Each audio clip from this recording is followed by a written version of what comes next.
I have a wine tip for you guys. The tip that I have for you is that I get the question all the time is, what do I do with my bottle of wine to make it live longer so I get more life out of my wine? So what I tell people to do is you just take that wine once it's half done or whatever and stick it in the refrigerator. By doing this, you extend the life of the wine by a couple days at least.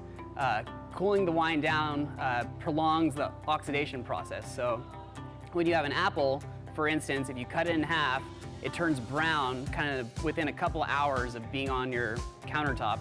If you stick it in the fridge, it takes a couple of days. That same oxidation process happens with wine too. So if you stick it in the fridge, it's going to slow that whole process down. So my tip to you is to just take your wine, put it in the fridge. If it's a red wine, take it out a couple hours early and then give it some time to warm up before you drink it. If it's a white wine, just take it out and drink it. And so this will give you a couple more days out of your wine, let you enjoy it for longer.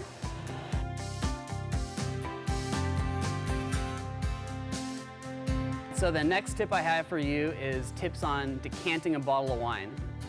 So a lot of times when you're wine tasting, you're out at a wine shop or whatever you're doing, they have all these different devices, whether it's a $100 bottle decanter of wine, or it's something you stick on the top of the bottle that attaches to it and you pour it out and it bubbles the wine out. All these things do help you decant the wine, but something I like to tell people to do that's completely free, that's a really easy thing to do, that's going to give you a similar amount of decanting, is to just take your bottle of wine, open it up, and then take some of that wine, maybe 2 or 3 ounces, and dump it into a glass, or maybe you just dump it in your mouth, drink it. Put your thumb on top of the open bottle and just shake it up. Because what that does, the air bubbles get into the wine and it incorporates the oxygen into the wine the same way that a decanter or one of those pour spouts would do. And so by doing that, you're decanting your wine right away. You could, right there, just drink it, or you could maybe give it a couple hours to sit after doing that. But it doesn't cost you anything, and the wine is going to taste much better by doing that instead of just opening it.